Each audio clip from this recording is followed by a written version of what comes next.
14.1 question number 11 થી આપણે શરૂઆત કરવા જઈ રહ્યા છીએ। પણ જો તમે આના પહેલાના વિડીયો ન જોયો હોય તો જોઈ લેજો, જેથી કરીને તમને આ વિડીયો સમજાય। તો પ્રશ્ન શું છે કે ગોપી પોતાના માછલી ઘર માટે દુકાનમાંથી માછલી ખરીદે છે। શેમાંથી માછલી ખરીદે છે? દુકાનમાંથી માછલી ખરીદે છે। દુકાનદાર મોટી ટાંકીમાંથી યાદચ્છિક રીતે એક માછલી બહાર કાઢે છે। કઈ વાંધો નહીં। આ ટાંકીમાં 5 નર માછલી છે। 5 કેવી છે? નર માછલી છે। ઓકે, પુરુષ જાતની। 8 માદા માછલી છે। કેટલી? 8 જે છે એ કેવી છે? માદા છે। તો ટોટલ માછલી કેટલી થઈ? તો કે 5 ને 8 13 માછલી થઈ। કુલ માછલી કેટલી થઈ? 13 માછલી થઈ। અને સંભાવનાનું સૂત્ર આપણું છે માગેલ પરિણામના છેદમાં કુલ પરિણામ। સંભાવનાનું સૂત્ર શું છે? માગેલ પરિણામના છેદમાં કુલ પરિણામ। તો પ્રશ્ન શું પૂછ્યો છે કે બહાર કાઢેલ નર માછલી હોય એની સંભાવના। હવે નર માછલી છે કેટલી? તો કે 5 ને કુલ કેટલી છે? તો કે કુલ છે 13। તો તમારો જવાબ આવશે 5 ના છેદમાં 13। ડન થાય છે। જો માદા પૂછે, માદા આવે એની સંભાવના પૂછે તો 8 ના છેદમાં 13। પણ આપણને અહીં શું પૂછ્યું હતું? તો કે નર માછલી આવે એની સંભાવના। તો નર માછલી કેટલી છે? 5 અને કુલ કેટલી છે? 13। તો તમારો જવાબ આવશે 5 ના છેદમાં 13। ઓકે, ચલો નેક્સ્ટ। હવે જો આ એક તકતી છે। ઓકે, તકતીમાં 1 2 3 4 5 6 7 8 આવું કંઈક છે। આવું છે આપણી પાસે આ એક તકતી છે। અહીંયા ડ્રો કરેલું છે 1 2 3 4 5 6 7 અને 8 આવી રીતના આપણી પાસે એક તકતી છે। ઓકે, કોઈ એક સંખ્યા પાસે નિર્દેશ કરતું અટકે છે। આ સમસંભવી પરિણામો છે। હવે જો 8 તરફ નિર્દેશ કરે એની સંભાવના કેટલી? કુલ પોસિબિલિટી કેટલી? ઓકે, હવે અહીંયાથી કોઈ એરો હોય તો એ 1 અટકી શકે, 2 અટકી શકે, 3 અટકી શકે, આમ ફેરવીએ તો બરોબર છે। તો 8 આવે એની સંભાવના, આ 8 આંકડો તો એક જ છે ને? આંકડો કેટલો છે? એક જ છે। તો ઉપર આવશે 1। ટોટલ પરિણામો, શક્ય પરિણામો કેટલા છે? તો કે 8। તો જવાબ આવશે 1 ના છેદમાં 8। અયુગ્મ સંખ્યા એટલે એકી સંખ્યા। આમાં એકી સંખ્યા કેટલી છે? જો આ એકી સંખ્યા છે, આ એકી સંખ્યા છે, આ એકી સંખ્યા છે, આ એકી સંખ્યા છે। એટલે 1 2 3 અને 4 ટોટલ એકી સંખ્યા આપણી પાસે 4 છે। ઓકે, કુલ કેટલી સંખ્યા છે? તો કે 8 છે। 4 દુ 8 ઉપર કાંઈ ન હોય તો 1 એટલે કે 1 ના છેદમાં 2 તમારો જવાબ આવશે। 1 ના છેદમાં 2 તમારો જવાબ આવશે। 2 કરતા મોટી સંખ્યા, 2 કરતા મોટી કેટલી સંખ્યા છે? જો 1 2 3 4 5 અને 6 6 સંખ્યા એવી છે કે જે 2 કરતા મોટી છે। ઓકે, કેટલી સંખ્યા એવી છે 2 કરતા મોટી છે? તો કે 6 છેદમાં કુલ પરિણામો કેટલા છે? 8। 6 એટલે તમે 3 દુ 6 લખી શકો, 8 એટલે તમે 4 દુ 8 લખી શકો। 2 2 ઉડી જાય તો તમારો જવાબ શું આવશે? 3 ના છેદમાં 4। તમારો જવાબ શું આવશે? 3 ના છેદમાં 4। 9 કરતા નાની, 9 કરતા નાની તો 8 8 છે। 9 કરતા નાની તો 8 8 છે। તો 8 ના છેદમાં 8 બધું કટ એટલે જવાબ શું આવશે? 1। આ ચોક્કસ ઘટના થઈ ગઈ। તમે આમ ચકડું ફેરવો તો 1 થી 8 માં જ આવવાનું છે, 9 કરતા નાનામાં જ આવવાનું છે। એટલે ચોક્કસ ઘટના થઈ ગઈ। ચોક્કસ ઘટનાની સંભાવના શું થઈ ગઈ? 1 થઈ ગઈ। ચોક્કસ ઘટનાની સંભાવના શું થઈ જાય? 1 થઈ જાય। ફરીવાર જો તમે કે ભાઈ તમારે 1 થી 8 જે અંક છે એને જ વિચારવાના છે।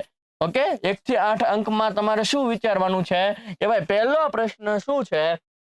8। આ 8 તો એક જ આંકડો છે, છેદમાં કુલ કેટલા છે? 8। અયુગ્મ સંખ્યા, અયુગ્મ 1 થી 8 માં અયુગ્મ કેટલી હોય? 1 3 5 7। ઓકે, અયુગ્મ એટલે એકી સંખ્યા કેટલી છે? 1 2 3 4 એટલે 4 ના છેદમાં ટોટલ કુલ પરિણામો કેટલા છે? 8 છે। 4 દુ 8 ઉપર કાંઈ ન હોય તો 1। તો જવાબ આવશે 1 ના છેદમાં 2। ઓકે, 2 કરતા મોટી, 2 કરતા મોટી કઈ કઈ સંખ્યા છે? 3 4 5 6 7 અને 8। ઓકે, એટલે 1 અને 2 જ એવી સંખ્યા છે જે 2 કરતા નાની છે અથવા તો 2 છે। તો 2 કાઢી નાખો 8 માંથી તો ટોટલ કેટલી આવશે? 6। ટોટલ કુલ કેટલી છે? 8। 2 કરતા મોટી, 1 થી 8 માં 2 કરતા મોટી કેટલી છે? તો કે 6 છે। અને નીચે ટોટલ કુલ પરિણામો કેટલા છે? 8 છે। હવે આ 6 ના અડધા 3 કરી નાખો, 8 ના અડધા 4 કરી નાખો। જવાબ શું આવે? 3 ના છેદમાં 8। 9 કરતા નાની, 1 થી 8 માં 9 કરતા નાની તમામ છે। ઓકે, એટલે આ ચોક્કસ ઘટના થઈ ગઈ ને ચોક્કસ ઘટનાની સંભાવના હંમેશા શું આવે? 1 જ આવે। 8 ના છેદમાં 8 એટલે 1 આવશે। આગળ વધીએ। જો પાસાને એકવાર ફેંકવામાં આવે, પાસાને એકવાર ફેંકવામાં આવે ને તો કાં તો એક ટપકું આવશે, કાં તો બે ટપકું આવશે, કાં તો 3 ટપકા આવશે, કાં તો 4 ટપકા આવશે, કાં તો 5 ટપકા આવશે, કાં તો 6 ટપકા આવશે. આમાંથી જ આવવાનું છે.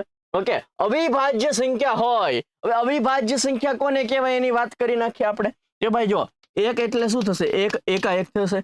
2 એટલે શું થશે, 1 દુ 2 ને 2 એકા 2 થશે. 3 એટલે શું થશે, 1 તેરી 3 અને 3 એકા 3 થશે. 4 એટલે શું થશે, 1 ચોક 4, 4 એકા 4, 2 દુ 4. ઓકે, હવે આમાં જોઈએ આપણે, આમાં માત્ર ને માત્ર એક જ અવયવ પડે છે. કેટલો અવયવ પડે છે, એક જ પડે છે. અહીંયા જો 1 અને 2, આમાં કેટલા અવયવ પડે છે, 2 અવયવ પડે છે. આમાં જો, આમાં પણ કેટલા અવયવ પડે છે, 2 અવયવ પડે છે.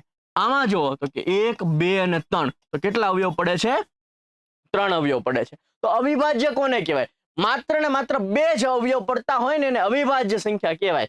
ઓકે, જો આના 2 અવયવ પડે છે, આના 2 અવયવ પડે છે, એટલે એને શું કહેવાય, અવિભાજ્ય સંખ્યા કહેવાય. 2 કરતા વધારે અવયવ પડતા હોય એને વિભાજ્ય સંખ્યા કહેવાય. 2 કરતા વધારે અવયવ પડતા હોય એને શું કહેવાય, વિભાજ્ય કહેવાય. અને જો 2 કરતા ઓછા પડતા હોય તો એને વિશિષ્ટ નંબર કહેવાય, તટસ્થ નંબર કહેવાય, વિશિષ્ટ સંખ્યા કહેવાય. શું કહેવાય, વિશિષ્ટ સંખ્યા કહેવાય. ડન થાય છે. ફરીવાર, અવિભાજ્ય સંખ્યા એટલે શું, તો કે જે સંખ્યાના માત્ર ને માત્ર 2 જ અવયવ પોસિબલ હોય. એટલે કે જો આપણે 2 નક્કી કર્યું તો આ 2 છે ને એ એકના ઘડિયામાં આવશે અને 2 પોતાના ઘડિયામાં આવશે, બીજે કોઈના પણ ઘડિયામાં 2 આવવાનું નથી. આ 3 છે એ એકના ઘડિયામાં આવશે ને 3 પોતાના ઘડિયામાં આવશે, બીજે ક્યાંય 3 આવશે નહીં. એકના ઘડિયામાં પોતાના ઘડિયામાં, એની સિવાય કોઈના ઘડિયામાં ન આવે એવી સંખ્યાને અવિભાજ્ય સંખ્યા કહેવાય. શું કહેવાય, અવિભાજ્ય સંખ્યા કહેવાય. ઓકે, ચાલો હવે પાછા આપણે પ્રશ્ન તરફ આવી જઈએ કે ભાઈ પાસો ઉછાળો. પાસો ઉછાળો તો તમારો જવાબ શું આવશે, 1 2 3 4 5 6 માંથી જ કંઈક આવવાનું છે. તમે પાસો જે છે એ ઉછાળો છો તો એ કાં તો 1 ટપકું આવશે, કાં તો 2 આવશે, કાં તો 3 આવશે, કાં તો 4 આવશે, કાં તો 5 આવશે, કાં તો 6 આવશે. આ 6 પોસિબિલિટી છે. નીચે તો આપણે શું લખશું, 6 જ લખવાનું થાય. ગમે એ પ્રશ્ન પૂછે નીચે શું લખવાનું થાય, 6 જ લખવાનું થાય, કારણ કે કુલ પોસિબિલિટી 6 છે. અવિભાજ્ય સંખ્યા, જો આ અવિભાજ્ય નથી, આ તો વિશિષ્ટ છે. આ અવિભાજ્ય છે, આ પણ અવિભાજ્ય છે, અને આ પણ અવિભાજ્ય છે, જે એકના ઘડિયામાં અને પોતાના ઘડિયા સિવાય બીજા કોઈના ઘડિયામાં આવતા નથી. ઓકે, એટલે અવિભાજ્ય સંખ્યા કેટલી થઈ, 1 2 અને 3. ઉપર લખી નાખો 3. 3 દુ 6, ઉપર કાંઈ ન હોય તો 1. આનો જવાબ આવ્યો 1/2. ઓકે, હવે 1 થી 6 માં અહીંયા કીધું 2 અને 6 ની વચ્ચેની સંખ્યા કેટલી છે. આ 2 અને 6 ની વચ્ચે, એટલે 2 અને 6 નથી લેવાના, એની વચ્ચે આ 3 સંખ્યા છે. કેટલી છે, 3. એટલે ઉપર લખશું 3. 3 દુ 6, ઉપર કાંઈ ન હોય તો 1. જવાબ આવ્યો 1/2. અયુગ્મ સંખ્યા, અયુગ્મ સંખ્યા એટલે એકી સંખ્યા. એકી સંખ્યા કેટલી છે, જો આ 1, પછી આ 2 અને આ 3. 1 થી 6 માં એકી સંખ્યા પણ 3 જ છે, તો ઉપર લખશું 3. 3 દુ 6, ઉપર કાંઈ ન હોય તો 1. જવાબ આવ્યો 1/2. ઓકે, ચાલ. સરખી રીતે ચીપેલા 52 પત્તાની થોકડીમાંથી એક પત્તું કાઢવામાં આવે. હવે 52 પત્તાની થોકડી છે એટલે ગમે એ પ્રશ્ન પૂછાય નીચે શું લખશું, 52 લખશું. ઓકે, લાલ રંગનો રાજા. લાલ રંગના રાજા કેટલા હોય, રાજા એટલે બાદશાહ, રાજા એટલે શું થાય, બાદશાહ. લાલ રંગના 2 હોય, એક લાલીનો હોય ને એક ચરકટનો હોય. ચરકટનો પણ લાલ રંગનો જ હોય. લાલીનો નથી કીધો, લાલ રંગનો કીધો. તો લાલીનો અને ચરકટનો આ બંને બાદશાહ લાલ રંગના કહેવાય. ઓકે, તો ટોટલ 2 આવશે લાલ રંગના બાદશાહ અથવા તો રાજા. 2 ગુણ્યા 26 52 થાય, ઉપર કાંઈ ન હોય તો 1. તો જવાબ આવ્યો 1/26. મુખ મુદ્રા વાળું પત્તું એટલે કે ચિત્ર વાળું પત્તું એટલે કે એવા પત્તા કે જેમાં તમને એનું મોઢું દેખાતું હોય. જો ગલ્લામાં મોઢું દેખાય, ગલ્લાનું પત્તું જો તમને મોઢું દેખાશે. 4 ગલ્લા હોય. રાણીનું પત્તું જો એમાંય તમને મોઢું દેખાશે, 4 રાણી હોય. બાદશાહ જો બાદશાહ અથવા તો રાજા કહીએ એમાં પણ તમને મોઢું દેખાય, તો એ 4. એકામાં તમને મોઢું નથી દેખાતું, ખાસ ધ્યાન રાખજો. એકાનું પત્તું મુખ મુદ્રા વાળા પત્તામાં ન લઈ લેતા. એકાનું પત્તું જોજો તો તમને કોઈનું મોઢું નહીં દેખાય. તો તમને ગલ્લો, રાણી અને બાદશાહ આમાં જ તમને મોઢું દેખાશે. 4 ગલ્લાના, 4 રાણીના અને 4 બાદશાહના. ટોટલ 12 પત્તા એવા છે કે જેમાં તમને મોઢું દેખાય, એટલે 12/52. હવે જોજો શું કરવાનું તમારે, 12 ના અડધા 6. 52 ના અડધા 26, હજી બંનેના અડધા થશે, 6 ના અડધા 3, 26 ના અડધા 13. તો જવાબ આવ્યું 3 ના છેદમાં 13. ઓકે, હવે લાલ રંગનું મુખ મુદ્રા વાળું પત્તું, જો ગલ્લા 4 હોય પણ એમાં લાલ રંગના કેટલા હોય? 2 હોય. ઓકે, મુખ મુદ્રા વાળો એટલે તમને મોઢું દેખાય. રાણી 4 હોય પણ એમાં તમને લાલ રંગની રાણી કેટલી હોય? 2 હોય. ઓકે, બાદશાહ અથવા તો રાજા ઈ પણ 4 હોય પણ એમાં મોઢું દેખાય એવા ટોટલ 4 રાજા હોય પણ એમાં લાલ રંગના રાજા કેટલા હોય? તો કે 2. 2 ને 2 4 ને 2 6. ઓકે, તો લાલ રંગનો મુખ મુદ્રા વાળા પત્તા કેટલા છે? 6 ના છેદમાં 52.